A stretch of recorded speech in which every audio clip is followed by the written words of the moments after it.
Information on North Korea has never been particularly abundant, but most countries acknowledge the severe lack of food and information within North Korea itself.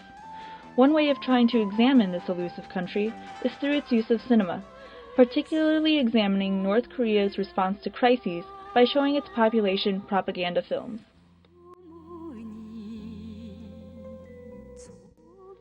Myself in the Distant Future is a film created in 1997, just 2 years into the great 1995 famine. Its goal was to inspire the population to work hard in the fields, encourage the consumption of potatoes rather than rice, and discourage migration into the cities.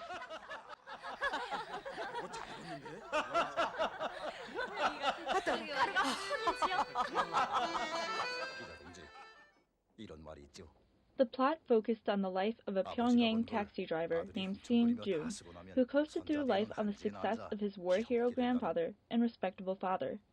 He later meets a beautiful, hard-working girl named Soo-young from the country and volunteers to work the fields with her in order to pursue her romantically. She discovers his lazy personality and refuses to marry him, prompting him to work harder. Because he shows real effort within the community by fixing the village tractor, she accepts on the condition that he stays in her village and leaves Pyongyang behind. He readily agrees. The end. 누구나 다 가고 싶어. 넌 평양으로 가자고 하는데 너는 왜 그래? 그래요. 평양을 싫어할 처녀가 어디 있겠어요. 하지만 평양에 간다 해도 전 동무 같은 사람한텐 안 따라가요. This particular scene was intended to shame North Koreans who do not contribute and who are not devoting their mind and energy toward the future of the country.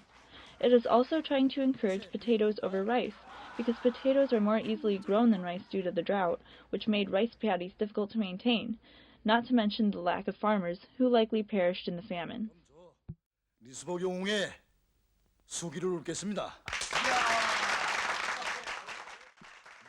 The images are meant to invoke extreme nationalism. Notice the abundance of beautiful landscape shots that are used throughout to encourage people to move to the countryside. By stunting migration to the cities, North Korea can maintain a higher number of farmers and workers in order to sustain the country, which is why Soo-young decides to stay and work in her small hometown. It is difficult to think of North Korea as a contributing member of world cinema because of its covert culture and abrasive politics. Despite its shortcomings, it actually does contribute a shaping force in world cinema. While international cinema is starting to become a globalized Hollywood, North Korea breaks the mold to offer its own perspective, albeit a very politically skewed one. After propaganda used to disillusion other countries ceased to be effective, North Korea turned inward in order to control the thoughts and actions of its people. Relatively normal countries will use cinema to try to encourage vital conversation, while North Korea focuses on manipulating the interpretations of various events. In the case of Myself in the Distant Future, the Great Famine that lasted throughout the 1990s.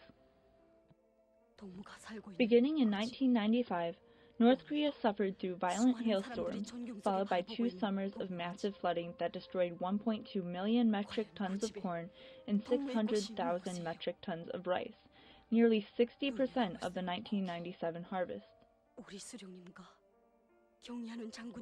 Unfortunately, estimates of people who perished during this famine range from 500,000 to 5 million. It is no coincidence that North Korean cinema would produce a propaganda piece in the wake of such a disaster in order to manipulate its population into working harder for the sake of the country. Given the relations between most other countries and North Korea, one would expect little cooperation in providing rations and medical aid. Because it cannot rely on others, it must rely on propaganda. These films are needed in order for the dictatorship to continue running successfully. Therefore, North Korea will never be able to stop producing films like Myself in the Distant Future without risking a loss in produce and labor. Other countries show little sympathy to the never-ending cycle of propaganda. Instead, the U.S. produces comedic films like The Interview, which makes light of the increasingly dire situation in North Korea.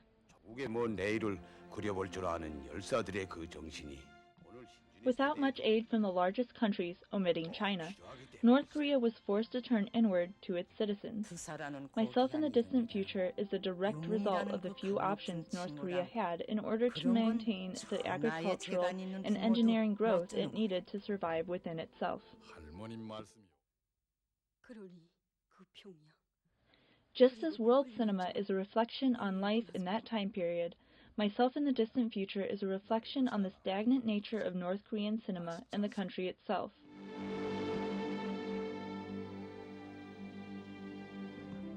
North Korean cinema is indeed world cinema, despite its covert culture. It offers a unique perspective into the goals and desires the North Korean government wishes to see in the country and its people, in this case, an increase in productivity. Cinema is usually a bridge between different nations that is relatable and iconic of the country it is representing. North Korea is iconic in that you can identify it as North Korea purely from the flags and nationalism, but most cannot relate or even empathize with the plight of the North Korean people or living under a dictatorship. Myself in the Distant Future is exactly the kind of propaganda film that is necessary for a totalitarian dictatorship to survive, especially after a debilitating 5-year famine. Although I am not advocating for propaganda, I understand the need for it when outside countries refuse to get involved. We can learn so much about a country merely by observing its representation of itself in film, which seems the best approach when analyzing such a secretive country like North Korea. 끝없이 축복할 것이다.